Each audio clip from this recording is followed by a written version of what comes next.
Selamat pagi, siang, sore, dan malam. Dan untuk yang menonton video ini, perkenalkan saya Agung Miraj Fajar dari Prodi Sains Informasi Geografi kelas 1B, Prodi Fakultas Ilmu Pengetahuan Sosial. Ini saya akan menjelaskan apa itu batuan beku. Batuan beku bumi kita memiliki berbagai macam material yang merupakan salah satu jenis kekayaan yang dimiliki. Berbagai macam material dari bumi yang sering kita temukan antara lain tanah, pasir, batu, kapur, dan lain sebagainya. Dari sekian banyak material yang ada di bumi, ada satu material yang keberadaannya sangat mudah kita temukan, bahkan ada dimanapun saja. Material tersebut adalah batu. Batu merupakan sebuah benda padat dan keras yang keberadaannya sangat mudah kita temukan di lingkungan sekitar kita. Kemudian pertama, saya akan menjelaskan pengertian batuan beku. Batuan beku atau igneous rock berasal dari kata ignis yang berarti api. Batuan beku adalah batuan yang berasal dari magma yang membeku. Magma yang membeku ini merupakan magma yang mendingin dan mengeras dengan atau tanpa proses kristalisasi yang terjadi baik di bawah permukaan sebagai jenis batuan intrusif atau plutonik maupun di atas permukaan sebagai batuan beku ekstrusif atau vulkanik. Kemudian proses terbentuknya batuan beku. Batuan beku ini terbentuk karena adanya magma yang mengeras atau mengalami pembekuan. Magma ini berasal dari batuan setengah cair ataupun oleh batuan yang sudah ada sebelumnya, baik yang berada di mantel maupun di kerak bumi. Secara umum, proses pelelehan tersebut terjadi pada salah satu proses dari kenaikan temperatur, penurunan tekanan, ataupun perubahan komposisi. Selanjutnya, untuk proses pembentukan batuan beku ini juga terkadang tergantung pada jenis batuan beku masing-masing. Berikut gambar contoh animasi dari proses terbentuknya batuan. Selanjutnya, pentingnya batuan beku. Batuan beku ini penting juga, ada pentingnya. Yang satu itu mineral dan juga kimia global yang memberikan informasi mengenai komposisi dari mantel, di mana batuan beku tersebut terekstraksi serta temperatur dan juga tekanan yang memungkinkan terjadi ekstraksi ini atau batuan asal yang mencair. Yang kedua, umur absolut dapat diperoleh dengan berbagai jenis penanggalan radiomatik.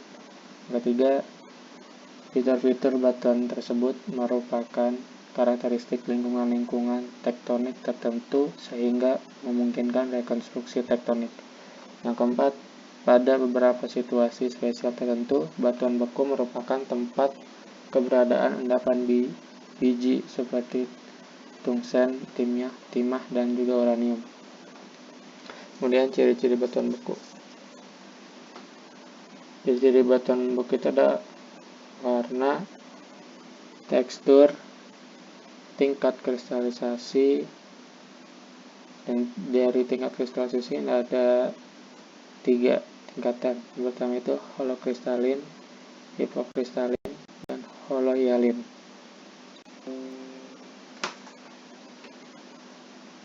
Kemudian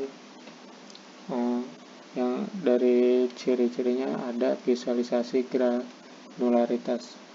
Dari granularitas ini ada 2 jenis, yaitu fanerik dan avanitik. Fanerik itu granularitas ini terbuat dari batuan beku yang bisa diamati penyusun mineralnya, bisa dalam bentuk kristal, ukuran butir, dan hubungan yang terjadi antar butir. Besar kristal dari golongan ini dapat diteliti menggunakan metode megaskopis dengan mata telanjang. Avanitik itu batuan beku yang memiliki struktur butiran sangat halus, sehingga mineralnya tidak bisa diamati dengan mata telanjang. Mikroskop dibutuhkan apabila penelitian terhadap batuan avanitik dilakukan. Tekstur avanitik dalam suatu batuan dapat disusun dari gelas, kristal, bahkan keduanya. Lalu ciri-ciri yang terakhir ada bentuk kristal. Kemudian klasifikasi batuan beku. Klasifikasinya terdapat yang pertama itu batuan beku dalam atau plutonis atau intrusif. Ciri utama dari batuan beku ini adalah berstruktur holokristalin atau granitis. Semua bagian dari batuan terdiri dari kristal-kristal. Pada waktu terjadi pembekuan, turunnya suhu berjalan sangat lambat, maka terjadilah pengkristalan yang sempurna. Ukuran kristalnya besar-besar dan kasar. Contoh dari batuan beku dalam adalah batu granit, diorit, gabbro, dan sienit. Yang berikut penjelasannya dari batu granit, diorit, gabbro, dan sienit. Lalu yang kedua ada batuan beku gang atau celah. Contoh dari batuan beku gang adalah porfir granit, porfir sienit, dan porfir gabbro. Lalu yang ketiga ada batuan beku luar atau ekstrusi atau vulkanis. Kemudian ada klasifikasi warna. Batuan beku dibedakan menjadi 3 hingga 4 macam warna. Karena ada beberapa pendapat dari para ahli yang menyatakan jenis-jenis dari batuan beku berdasarkan indeks warnanya ini. Pertama itu pendapat dari S.J. Sun pada tahun 1943. Dia menyatakan bahwa batuan beku dilihat dari indeks warnanya dibedakan menjadi 3 jenis, yakni ada Leucopteris rock, yakni batuan beku yang mengandung kadar mineral mafic kurang dari 30%. Mesococtic rock, yakni batuan beku yang mengandung kadar mineral mafic sebanyak 30% hingga 60%. Melanocratic rock, yakni batuan beku yang mengandung kadar mineral mafic lebih dari 60%. Lalu ada pendapat kedua dari S.J. Ellis.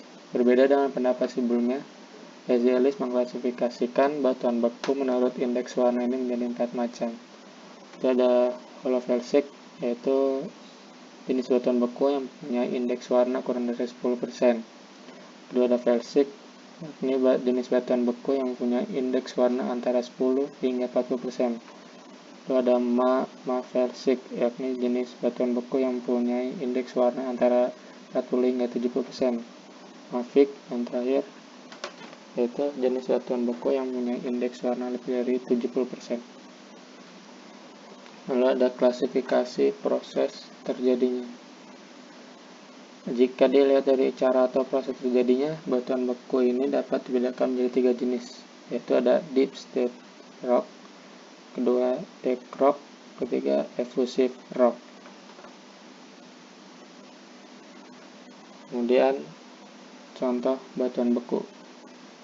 Contohnya ada batu apung, batu obsidian, batu granit, batu basal, batu andesit, batu gabbro, batu granodiorit, batu kimberlite, batu felsit, batu komatit, batu latit, batu tuf, batu anortosit, dan terakhir batu dunit. Lalu ada tekstur batuan beku. Ada 3 jenis batuan beku menurut lokasi terbentuknya, yaitu batuan beku dalam, batuan beku gang, dan batuan beku luar. Perbedaan lokasi pembekuan tersebut membuat perbedaan terhadap tekstur batuan beku dan jenis batuannya. Geolog akan melihat ukuran kristal mineral terlebih dahulu, karena ukuran kristal akan memperlihatkan tingkat pendinginan, namun juga sering dipengaruhi oleh komposisi batuan. Cara kedua adalah dengan melihat asosiasi dengan batuan vulkanik. Ledakan gunung api akan menghasilkan fitur khas dalam batuan beku. Dari tekstur batuan beku ini ada phaneritic, avanitic, porfir. Ada tekstur glasi, tekstur pyroclastic atau tuff, dan volcanic ash. 6 ada tekstur vesikular, lalu tekstur frothy. Kemudian ada struktur batuan beku. Berikut struktur-struktur yang berhubung dengan aliran magma. Ada struktur sileren, lalu ada segregasi, dan lava bantal. Berikut struktur-struktur yang berhubungan dengan pendinginan magma. Vesikuler, lubang-lubang bekas gas pada batuan beku lava.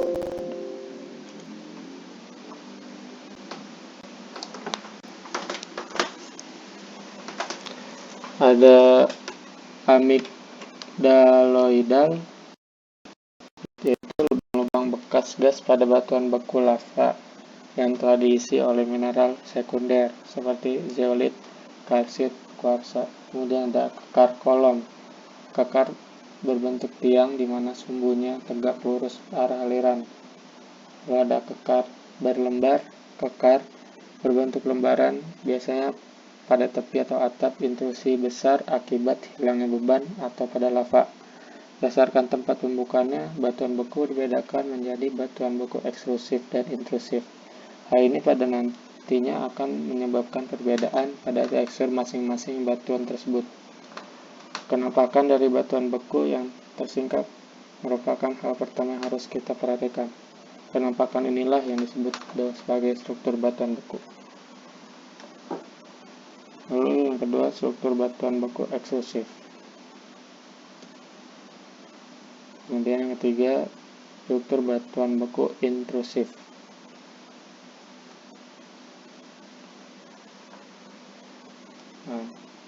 Lalu yang terakhir, diskordan, tubuh batuan beku intrusif yang memotong perlapisan batuan di sekitarnya. Jenis tubuh batuan itu ada 3, ada dik, batolit, dan stok. Sekian video penjelasan tentang batuan bekunya. Terima kasih untuk teman-teman yang sudah menonton sampai habis. Nonton video yang biasa-biasa aja ini. Kurang lebihnya mohon maaf dan terima kasih.